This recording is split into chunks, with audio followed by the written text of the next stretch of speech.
जबलपुर के विजयनगर थाना क्षेत्र अंतर्गत उस वक्त माहौल गड़बड़ा गया जब 0 डिग्री स्थित एक टाइल्स शोरूम में एक अधिवक्ता अपने अन्य साथियों के साथ पहुंचा। इस दौरान टाइल्स शोरूम संचालक राजा तिवारी ने आरोप लगाया है कि अधिवक्ताओं ने उनके शोरूम में जमकर तोड़फोड़ कर पत्नी सहित दुकान के कर्मचारियों के साथ भी मारपीट की है। दोनों पक्षों ने थाने में मामला दर्ज कराया। वहीं दूसरे पक्ष अधिवक्ता एकांश ढींगरा का कहना है कि वह अपने अन्य साथियों के साथ टाइल्स संचालक से बात करने गया था, लेकिन बातचीत के दौरान टाइल्स शोरूम संचालक ने विवाद शुरू कर दिया। दुकान संचालक ने उनके वाहनों में भी तोड़-फोड़ कर दी। वहीं थाने में टाइल्स शोरूम संचालक एफआईआर दर्ज करा रहे थे। उसी दौरान अधिवक्ता और अन्य साथियों ने जमकर हंगामा शुरू कर दिया। इस दौरान टाइल्स शोरूम संचालक को अधिवक्ता के साथ पहुंचे अन्य लोग थाने के बाहर निकालने की बात पर अड़ गए, जहां माहौल काफी बिगड़ गया। कड़ी मशक्कत के बाद अधिवक्ताओं और उनके साथियों को थाने से बाहर किया जा सका, लेकिन अधिवक्ताओं ने थाने के बाहर भी बवाल खड़ा कर दिया और पुलिस प्रशासन मुर्दाबाद के नारे लगाना शुरू कर दिया। फिलहाल पुलिस के द्वारा दोनों पक्षों की शिकायत पर काउंटर एफआईआर दर्ज कर ली गई है।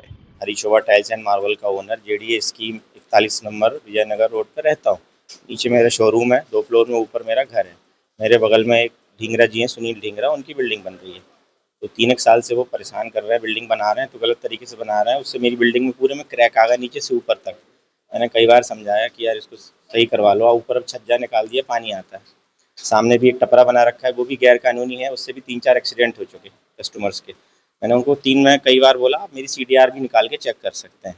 फिर भी कल मैंने उनको फिर से बोला कि इसको ठीक करा लीजिए, आपके उससे डीपी सामने एक डीपी लगी है ट्रांसफार्मर, वो शॉर्ट हो जाता है तो हम पूरी रात 2 रात से सो रहे हैं बच्चों के साथ। मेरे बच्चे छोटे-छोटे बच्चे हैं, वो देखते हैं अच्छा लगता है। कई बार मैंने मना किया पर तैयार ही नहीं। और आज सुबह आके करीब-करीब ये लोग 5-6 गाड़ियाँ थी और करीब-करीब 30 एक लोग रहे होंगे, ये वकील हैं और उसमें से 7-8 करीब लोग अंदर आए और फिर मेरे को मारने लगे और करीब और लोग भी आ गए, मेरा शोरूम तोड़ दिया और मेरा गला दबाया जिसमें इंटरनल इश्यूज़ आए हैं, पीछे भी मारा है और मेरी वाइफ़ को भी मारा है और मेरे 2 कर्मचारी थे जिन्होंने मुझे बीच बचाव किया। फिर मेरे भाई लोग आ गए और फिर ये लोग वहाँ से भाग गए और यहाँ के इन्होंने क्योंकि वकील हैं तो वकालत का वो दिखा रहे हैं और रिपोर्ट लिखा दी। मैं गया था बाजू में हरीशोभा टाइल्स करके मेरे पड़ोसी है जो उनसे बात करने के लिए, तो मैं उनके घर गया बात करने के लिए।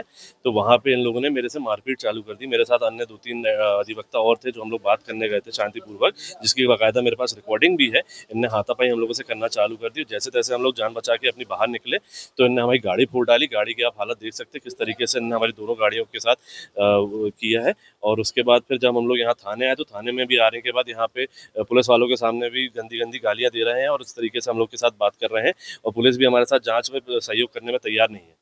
विवाद का कारण सिर्फ़ ये है कि एमपीबी से लाइट गुल हो गई थी, तो वो हम पे बोल रहे थे कि एमपीबी से लाइट गुल हो गई है, वो आपकी वजह से हुई है, क्योंकि जम्पर में पानी जा रहा था। अभी तक जो हमारे सामने जानकारी आ रही है कि एकांश ढींगरा है जो विजयनगर में उनकी एक लॉज है। इनका कुछ कंस्ट्रक्शन चल रहा है 17 मंजिल के पास में और उसी के बाजू में जो है इनकी दुकान है, क्या कहते हैं अपने राजा तिवारी की।